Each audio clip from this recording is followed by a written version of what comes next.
இன்றைக்கி நாம் பார்க்க போகிற ரெசிபி இட்லி தோசைக்கு ரொம்ப சூப்பரான தக்காளி சட்னி பார்க்க போகிறோம். வாங்க ஃப்ரெண்ட்ஸ், எப்படி செய்யலான்னு பார்க்கலாம். Welcome to Anand Priya channel. ஒரு கடாயில் எண்ணெய் சேர்த்துக்கிறேன். 2 ஸ்பூன் எண்ணெய் சேர்த்துக்கிறேன். அதில் நான் 2 ஸ்பூன் கடலைப்பருப்பு எடுத்து வச்சுருக்கேன். 2 டேபிள் ஸ்பூன் நான் அதில் சேர்க்குறேன். நல்லா வறுத்துக்கலாம்.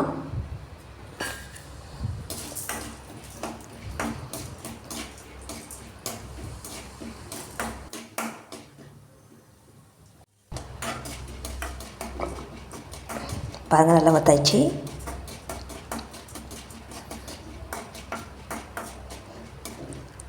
கடலைப்பருப்பு நல்லா வறுத்தாயிடுச்சு.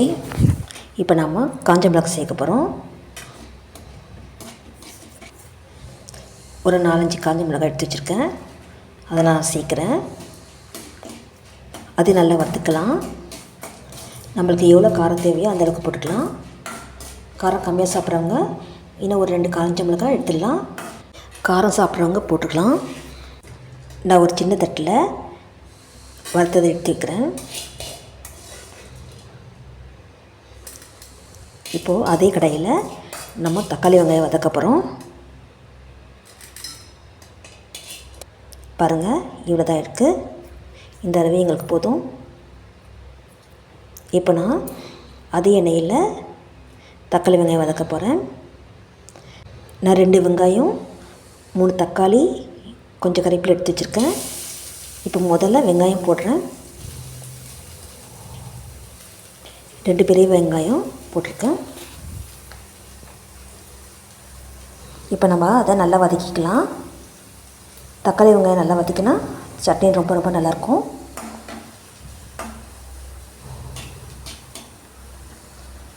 நான் எண்ணெய் கம்மியாக சாப்பிட்றேன், அதனால் இந்த அளவுக்கு எண்ணெய் சேர்த்துருக்கேன். பாருங்கள், கலர் மாறிடுச்சு.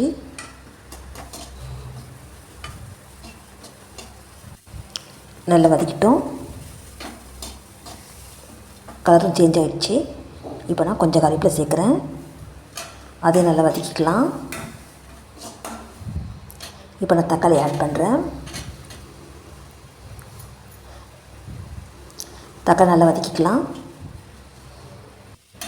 பாருங்கள், தக்காளியும் வெங்காயம் நல்லா வதக்கியாச்சு. இதுதான் சரியான பதம் தக்காளி சட்னிக்கு. அப்போ தான் சட்னி ரொம்ப டேஸ்ட்டாக இருக்குங்க. இப்போ நாம் இதில் பெருங்காயத்தூள் சேர்க்க போகிறோம். பெருங்காயத்தூள் சேர்க்குறதால சட்னி இன்னும் மணமாக இருக்குங்க.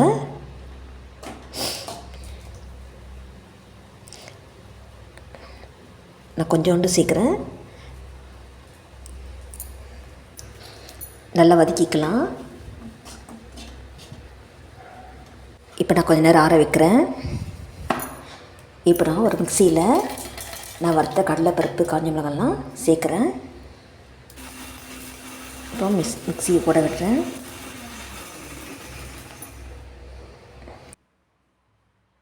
கடலைப்பருப்பு அரைச்சாச்சு. இப்போ தக்காளி வெங்காயம் மிக்சியில் சேர்க்க போகிறோம். சேர்த்து அரைக்க போகிறோம். பாருங்கள், இப்போ மிக்சியில் அரைக்க போகிறேன்.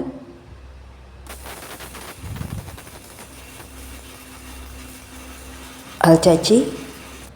இப்போ நான் ஒரு கடாயில் எண்ணெய் சேர்க்குறேன். எண்ணெய் சூடாகிடுச்சு. கடுகு வந்து ஆட் பண்ணுறேன். பொரியட்டும். இப்போ நான் கறிவேப்பிலையும் சேர்க்குறேன். அதுவும் பொரிஞ்சிடுச்சு. இப்போ நம்ம அரைச்சி வச்ச தக்காளி சட்னியை சேர்க்குறேன். இப்போ நம்ம நல்லா கலந்துக்கலாம்.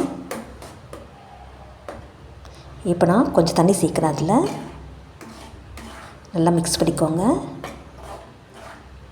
இப்போ நான் இன்னும் கொஞ்சம் தண்ணி சேர்த்துருக்கேன். தேவையான அளவுக்கு நல்லா கலந்துக்கலாம். இப்போ நான் உப்பு சேர்க்க போகிறேன்.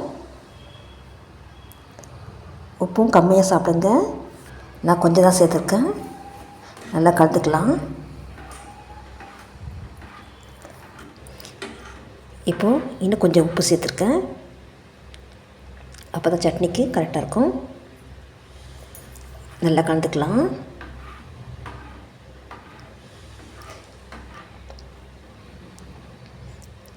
இப்போது தக்காளி சட்னி கொதி வருது பாருங்கள்.